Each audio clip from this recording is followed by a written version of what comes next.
Labdien! Vai mani tur beigās arī dzird? Superīgi! Laimīgi jauno gadu visiem!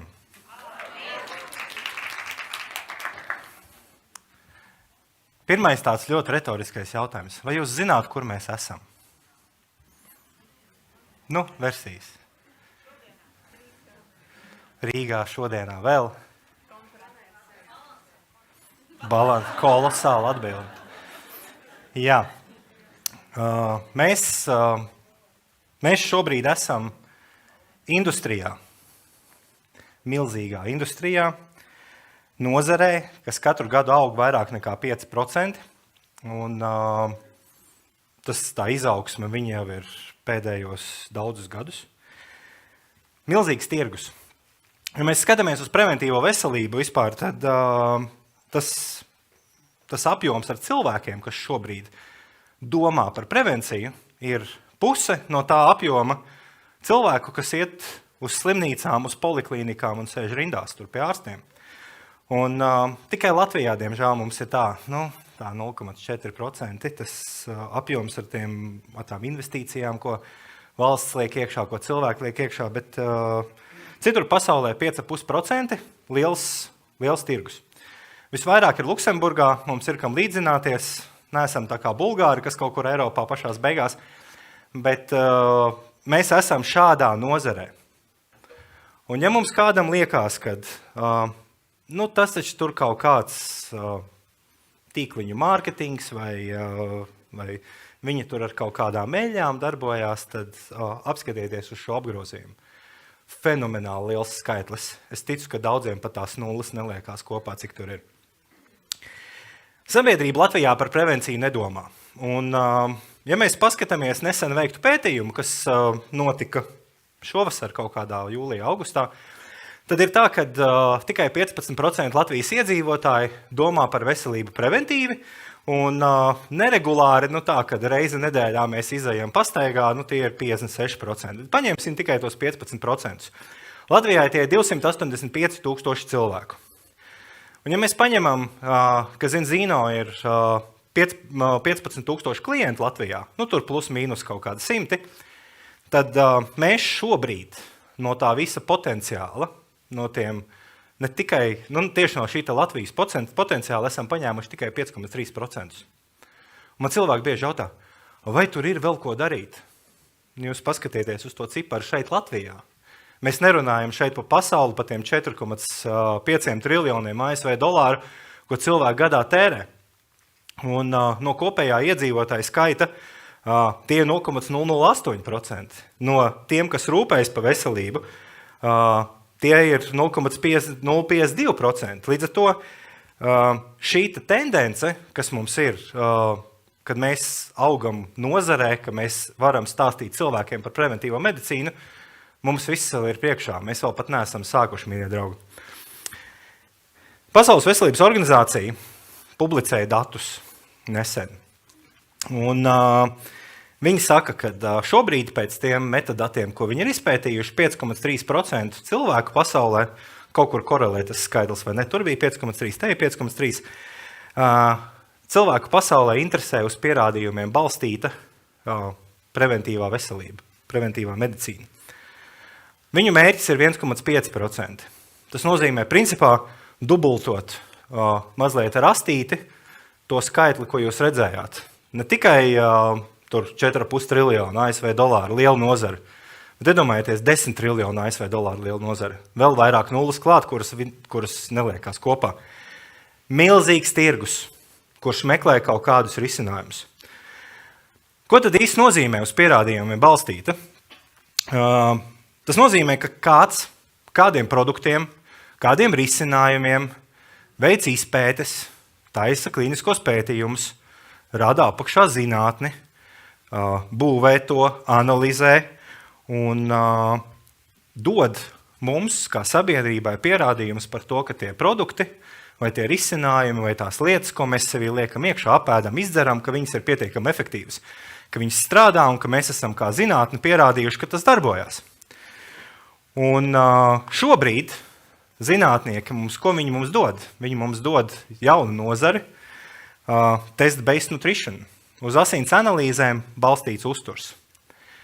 Ja mēs paskatāmies šobrīd no tā visa apjoma, kas interesējās par preventīvo veselību pasaulē, tad šī ir viena no visstraujāk augošajām preventīvās veselības nozarēm. Cilvēki, jūs redzējāt, 5,3% cilvēku meklē tieši šo evidence-based, jeb šos pierādījumiem balstītu. Mēs viņiem varam iedot test-based nutrition, uz asins analīzēm un uz pierādījumiem balstītu uzturu. Un es atkal mazliet paspēlējos uz skaitļiem, šodien būs daudz skaitļi. Ja mēs paņemam šos cilvēkus, kurus interesē tie 5,3%, kurus interesē uz pierādījumiem balstīta preventīvā veselība, tie ir 424 miljoni cilvēku. Nu tā, ja mēs runājam par mērķa auditorijām, kuriem tad vajag veselību šodien mūsdienās, 424 miljoni pilnīgi noteikti viņu grib. Točna. Nu tā, kad tur mēs ejam un meklējam un rokamies un daudz vai maz? Maz? Vienam pietiekam, vienam maz. Nu, man liekas 424 miljoni, ir ko strādāt vēl, vai ne? Un jūs saprotiet, ka mums ir 1,2 miljonu asins analīzes šobrīd uztaisītas. Tās, kuras jūs redzējāt iepriekšējā slaidā, 0,002%. Šis ir potenciāls. Viņi tur ir. Viņi meklē, tie 424 miljoni pateikuši, mēs ejam pēc preventīvās medicīnas, kas ir evidence-based. Mēs ko esam izdarījuši? Uztaisījuši 0,002% no viņiem visiem. Ir tur tirgus, ir tur potenciāls.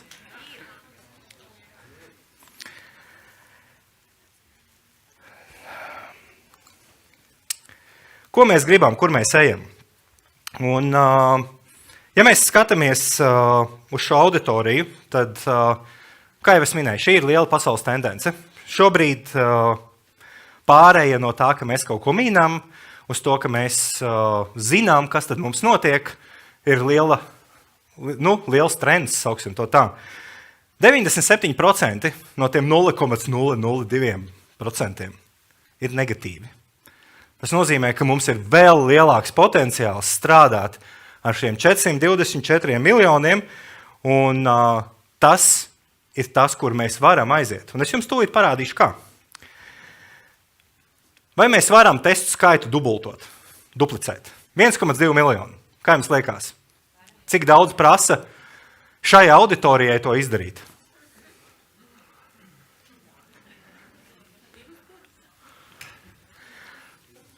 Mums ir jādara viena lieta. Mums ir jāiedvesmo cilvēki zināt.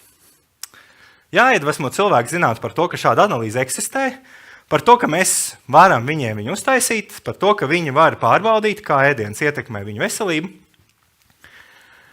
Un ja es viens, vai kāds no jums viens pats, uztaisa vienu testu dienā kādam, 2740 gadi, nu tur ne tikai 3., 5. ledus laikmets var iestāties, tur vēl kaut kas var notikt.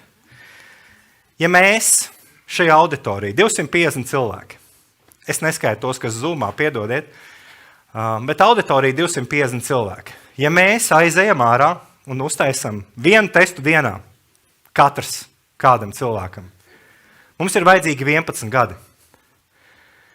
Ja mēs uztaisam 2 testus dienā, mums ir vajadzīgi tikai 5,5 gadi, lai mēs šeit, Latvijā, auditorija, kas šeit sēž, 250 cilvēki, dubultotu to, ko Zenzino ir izdarījis 10 gados. Varam? Es domāju, ka varam. Ja mēs taisam 2 testus dienā, 2,7 gadi, vēl reālāk, vai ne? Aizējam uz 2 tikšanām, uztaisam 2 testus cilvēkiem, parādām, ka viņiem tur 97% slikti, un strādājam tālāk. Iedvesmojam cilvēkus zināt. Mēs te runājam par evidence-based preventive health. Kas tad tas tāds ir? Šobrīd ir preventīvajā medicīnā ir daudz dažādas nozares, bet ja mēs skatāmies tā ļoti precīzi, kādā veidā viņas dalās, tad principā es šobrīd dalītu 4. Tad viņas tur iet kaut kādās detaļās, tur mēs varam runāt par tādu un vēl kaut kādu, bet es dalītu 4. Un viena no tām ir tā, par kur es šodien runāšu mazliet vairāk, tā ir uzturu farmakoloģija. Uzturu farmakoloģija ir tas, kas virza visu šo test-based nutrition uz pierādījumiem balstītu, tur evidence-based un tā tālāk viss tie svešvārdi. Uzturu farmakoloģija ir atslēgas vārds patreizējiem tirgum un patreizējiem risinājumiem. Un ja mēs skatāmies pasaulē, tad mēs šobrīd pazīstam Amerikā funkcionālā medicīna, Marks Haimans, tie, kas zina, tie, kas seko LinkedInā, Facebookā, ir tāds ārsts no Clevelandas, viņš ir uzturu speciālists, viņš vada Clevelandas funkcionālas medicīnas klīniku. Viņš ir tur, viens no lielajiem čiekuriem tajā nozarē tieši funkcionālā medicīnā. Integratīvā medicīna. Vācieši. Vācijas tirgus pamatā ir tas, kas būvē šo visu procesu. Austrummedicīna. Mēs zinām, tur Japāņi, ķīnieši, korejieši, viņi tur savus adatus, dur un ēd, visu kaut ko interesantu. Un šie ir 3 jau esoši zināmi, un tad mums ir jāskatās uz uzturu farmakoloģiju, kā uz 4. lielo nozari, kas nāk iekšā tirgū šobrīd, piesaka savu vietu zem saules pie tiem 4,5 triljoniem, pie tiem 4,424 miljoniem, un tas potenciāls šai nozarei ir tieši tik liels, kā jūs redzējāt, 99,998%. Tieši tāds potenciāls šobrīd mums ir tirgu, iziet ārā un pastāstīt cilvēkiem, kas ir tas, ko mēs zinām par uz asins analīzēm balstītiem produktiem un uzturu. Uzturu farmakoloģiju virza zinātne, un zinātnieki ir tie, kuriem pateicoties mēs dabonam visu šīs zināšanas gan par asins analīzēm, gan par pašu nozari. Un doktors Pols Kleitons, kā zinātniskas konsultatīvās padomas vadītājs, viņš ir tas cilvēks, kurš arī šeit Latvijā, kad viņš ir bijis, ir devis ļoti daudz informācijas un zināšanas ik katram, kas nāk klausīties viņa lekcijas. Tāpatās arī uzņēmumā strādājošie Kolins Robertsons un pārējie speciālisti. Mēs zinām, cik daudz darba viņi liek iekšā, lai šī te uzturu farmakoloģija būtu zinātniski pamatota. Šeit ir 2 vārdi, 2 frāzes angliski. Tested by people, pārbaudīt uz cilvēkiem, backed by science, atbalstīts no zinātnes puses. Un šo jums vajag atcerēties, tāpēc, ka tajā momentā, ka jums sāk kāds stāstīt, jā, bet man taču tur es nezinu, cik tas vispār ir leģitīmi, kas tas tāds ir tur. Tested by people, backed by science. 1,2 miljonu asins analīžu šobrīd ir tas, kas jums ir jāpasaka cilvēkam, kuram ir šaubas. Mēs katrs pats esam atbildīgi par to, kā mēs jūtamies, un mums ir jāizdara savas izvēles. Mums ir jāizdara izvēles ne tikai pašiem individuāli, bet savās ģimenēs, un tā mūsu atbildība ir par mūsu veselību. Sistēma kā tāda ir tikai palīgi instruments tiem cilvēkiem, kuri jau visi ir sačakarējuši. Tā, būsim atklāti. Mūsu uzdevums ir palīdzēt zināt viņiem, ka viņi ir atbildīgi par savu veselību, iedot informāciju un palīdzēt katrai ģimenei Latvijā apzināties to, ka kādam tur ir jābūt, kas rūpējas par ģimenes veselību. Kādam ir jābūt tam, kas tur grožas savās rokās un saprot, kā tas viss process tur ar to ģimenes veselību grozās, ko mēs ikdienā ēdam, ko mēs ikdienā tur, kāds mums ir dzīvesveids. Pamatā tās ir sievietes. Džeki, neapvainojieties, tas tā ir. Mums ģimenē tieši tāpat. Jā, atzīšos. Un tiem, kas sēž čaļi un domā, nē, bet es taču esmu baigais galvenais. Pa veselību. Jūs klausat sievu, tā ka viņi liek jums iet pie ārsta. Veselīga ir vajadzīga cauri paudzēm 100% visiem cilvēkiem. Un tā ir viņu veselības vajadzība, kuru mums ir jāspēj realizēt. Pagājušajā prezentācijā, kas bija dažus mēnešus atpakaļ, tur kaut kur auditorijas beigās uz mani jautājumu, vai visiem vajag 100% veselību, pacēlās viena roka ar atbildi nē. Visi domā, ka vajag 100% veselību. Nav nevienas rokas, ne? Forši, jā. Respektīvi, tā cilvēku vēlme dabūt veselību, viņa ir absolūti dabiska. Un neviens mēs negribam, ka mums kaut kas sāp, neviens mēs negribam, ka tur kaut kādas ne diskomforts un ne tāda sajūta mums ir, vai ne? Un tāpēc mums ir jāizdara izvēles. Ir vairākas nozares, mēs viņas atkal tur varam dalīt, mēs runājam par preventīvās medicīnas nozarēm. Tagad mēs varam paskatīties uz diviem lieliem blokiem, ka viens ir slimība un simptomu menedžments. Tas ir tad, kad kādam ir otrā tipa cukura diabēts jau, viņš iet uz slimnīcu pie daktera, pie endokrinologa. Visu cieņu endokrinologiem, viņi dara, ko var, lai tiktu ar šiem te problēmām galā. Un tad tas cilvēks ir slimību simptomu menedžmentā. Es ļoti cienu ārstus, kas visu to dara, un viņi to ugunsgrēku dzēš, neskatoties uz to, ka ārstu apjoms Latvijā ir daudz samazinājies, un mediķu atbildības šobrīd ir ārkārtīgi liela, un tiešām cieņu un respekts viņiem pret visu to darbu, ko viņi dara. Bet ir arī otra izvēle. Otra izvēle ir dzīvot veselībā, nenonākt līdz tam, ka mums ir jāiet pie daktera, jāsēž rindā, un beigās jādur, jālieto, jāšpricē, tur vēl visādas lietas. Un kas tam pamatā ir šīm izvēlēm? Šobrīd, ja mēs paskatāmies mazliet uz to, ko saka zinātnieki, tad doktors Pols Kleitons runā par divu tipu badiem. A tipa badu, tas ir tad, kad Āfrikā bērniem nav ko ēst, kuriem vispār nav pārtikas, un tad mēs redzam visādas tās UNICEF uzņemtās fotogrāfijas internetā ar tiem maziem kaulēniem bērniņiem. Tas ir A tipa bads, kad nav pārtikas. B tipa bads ir tajā brīdī, kad pārtika ir un vairāk nekā vajag, bet viņā nav iekšā nekā. Cukurs, tukšas kalorijas, nepareizie tauki, virkne dažādas lietas, tur pusfabrikāti un tā tālāk. Šobrīd pasaulē apmēram puse no visas pārtikas, ko mēs patērējam, ir tukša. Ja jūs ejat veikalā, jūs kaut ko pērkat, tad principā jūs varat dalīt uz divi. Pusē kaut kas ir iekšā, otrā pusē nekā nav. Un Pols Kleitons arī saka, ka uzturbagātinātāji palīdz kompensēt to, ka tajā pārtikā nekā nav. Un ja mums būtu ideāls uzturs, ja mēs ēstu tiešām tikai to pārtiku, kurā kaut kas ir, tas nozīmē, ka katrs no mums ir kāds lauksaimnieks, kuram ir savas gotiņas. Mums ir kāds lauksaimnieks, kurš audzē savus dārzeņus, kāds lauksaimnieks, kuram ir augļi. Un mēs iepērkamies tikai pie šiem lauksaimniekiem, paši cepam savu maizi, pērkam tur visus produktus absolūti naturāli. A, dārgi, B, laikietilpīgi, baigais čakars, vai ne? Skraidīt tur no Latgales līdz Liepājai un atpakaļ tikai tāpēc, lai nopirktu piena nolas.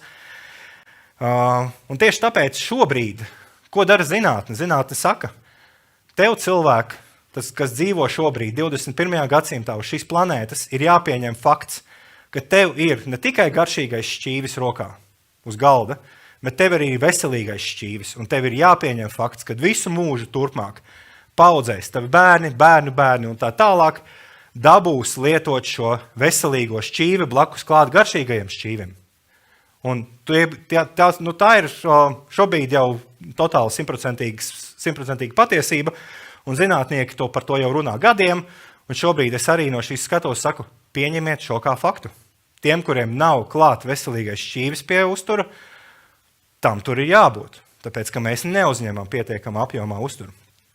Un uztura farmakoloģija ir nākotne. Nākotne, kura mēs jau redzējām, šobrīd ir tikai pašā sākumā. 1,2 miljonu testi liekas, baigi daudz. 500 000 klientu, super, normāls apjoms, ko mēs esam uztaisījuši, bet mēs varam vairāk. Un mēs varam šo uzturu farmakoloģijas nozari aiznest daudz tālāk, nekā mēs esam šobrīd. Jo mums ir jārunā par to, mums ir jāiedvesmo cilvēki, mums ir viņiem jāstāsta, kāda ir starpības starp veselību, slimību, mums ir jārunā par lēmumiem, kas viņiem ir jāpieņem, mums ir jāstāst viņiem par uzturu, kuru viņi ēd, un jāizglīto sabiedrība, jo tā industriālā diēta, kas mums ir šobrīd, viņa veicina hroniskos iekaisumus. Mēs to visi zinām, un tas ir arī tur zinātne apakšā strādājusi pie tā, ja kādam gribās pētījums, pierādījums, pilns internets. Zarnu trakta disbiozes, uztura deficīts, glikēmiskais indeks, nenormāls kvantums cukuru, ko cilvēki patērē, izraisa sirds asinsvadu saslimšanas, izraisa cukuru diabētu, izraisa onkoloģiju, izraisa vēl visādas brīnumainas lietas, kurām pat šobrīd īstenībā nav nosaukumi, jo ārsti jau viņiem ir beigušās izdomas, un tur sāk parādīties CD733 diagnoze. Kas tā pa slimību bez vārda? Nu, lūk, un tā industriālā diēta to dara šobrīd. Un uztur farmakoloģiju, paskatāmies uz šo kā uz pretindi. Šis ir, es aizņēmos šo vārdu no Edītes, kas nāks pēc manas uz skatuves. Ļoti patīk šī frāze, antidots pretlīdzeklis pretīnda. Paldies tev, Edīte. Uz asins analīzēm balstīts uzturs, ar kura palīdzību mēs varam palīdzēt cilvēkiem tikt galā ar tiem veselības izaicinājumiem. Mums ir ko iedot. One second shot. Šajā ātrajā laikmetā, kādā mēs dzīvojam, cilvēki meklē ātrus risinājumus. Mums nav magic pill. Ja kāds iedomājās, ka mums ir magic pill, ka mēs tagad paņemsim, nopirksim vienu pudeli kaut kā, iedzersim vienu malku, tad supermens, tūlītās ceļamies augšā, lidojam, glābjam pasauli. Nē, tas tā nenotiek. Tas ir konstants darbs ar sevi, ar savu izvēli, ar savu pārtiku, ar saviem dzīvesveidu paradumiem, bet tas produkts ir 10 reizes labāks nekā tas, ko jūs varat atrast citur. Un arī tas šobrīd ir pierādāms ar tiem pašiem testiem, ar tiem pašiem klīniskajiem pētījumiem. Un, ja mēs paskatāmies uz to, kas tad šobrīd ir uzturu farmakoloģija, ko mēs uzturu farmakoloģijas ietvaros, kā cilvēki varam dabūt. Zana Roberta jau te piecēla kājās cilvēkus, kur lieto vismaz vienu zinzino produktu. Superīgi, fantastiski, maleči, jūs esat izdarījuši pareizo izvēli. Tiem, kas to vēl nedara, jums ir jāizdara pareizā izvēle, jāpieņem lēmums un jāapskatās uz to, kādu kvalitāti spēja nodrošināt uzturu farmakoloģijas risinājumi. Iedvesmojam cilvēkus zināt. Nākošie skaitļi. Vai mēs varam duplicēt klientu skaitu? Kā jums liekas? To, kas ir Latvijā. Parunāsim tikai par Latviju.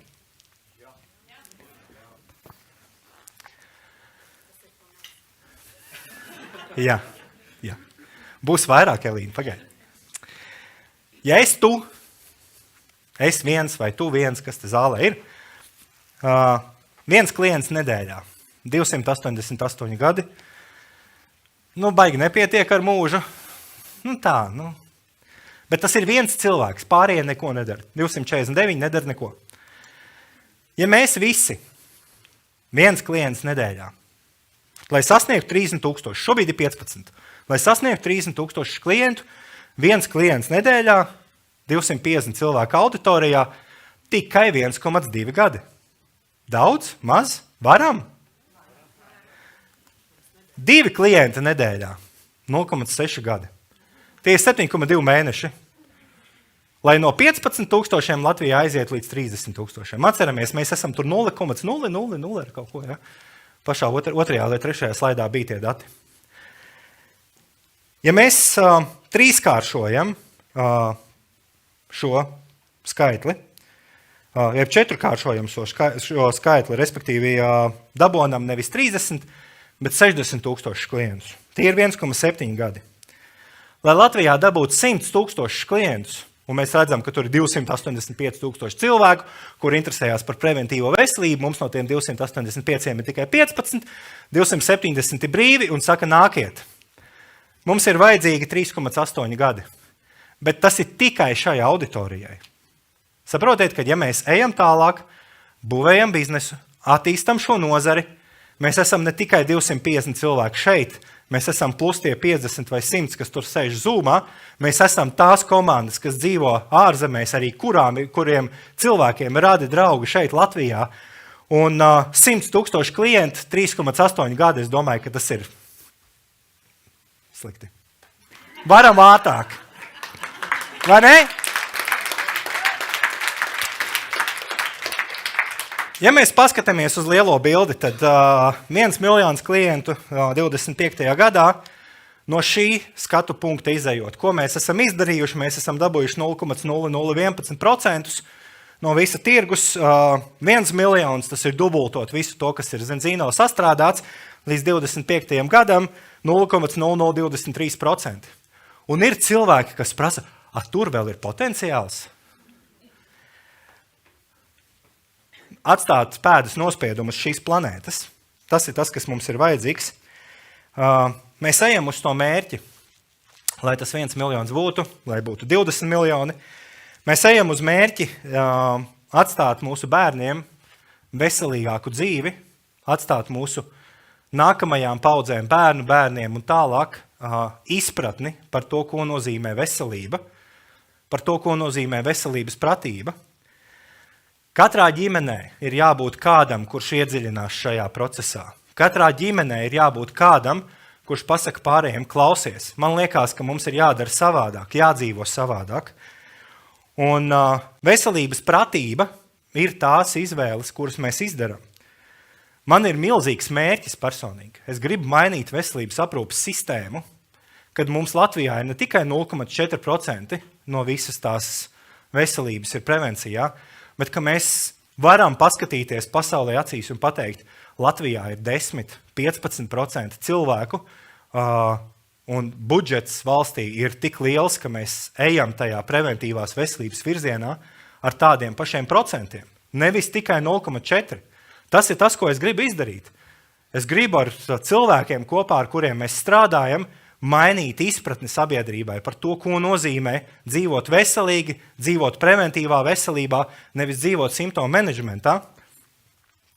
Un Zinzino ir 77,000 paudžu ilgs pētījums, kur šobrīd zinātnieki apstiprina, ka tas, kas ir tur, tajā uzturu farmakoloģijā, tajos produktos, ir tas, kas ir vajadzīgs cilvēkam, lai būtu 100% veselība, lai mēs nenonāktu tajā statistikā. Un es aicinu jūs visus, iedvesmojiet cilvēkus pārmaiņām. Un es aicinu mūs uz tādu nākotni, kur tajā momentā, ka jums kādam paprasīs, kas ir veselība, cilvēkiem būs arī uzreiz atbilde. Veselība ir Zinzino. Domā veselība, saki Zinzino. Paldies!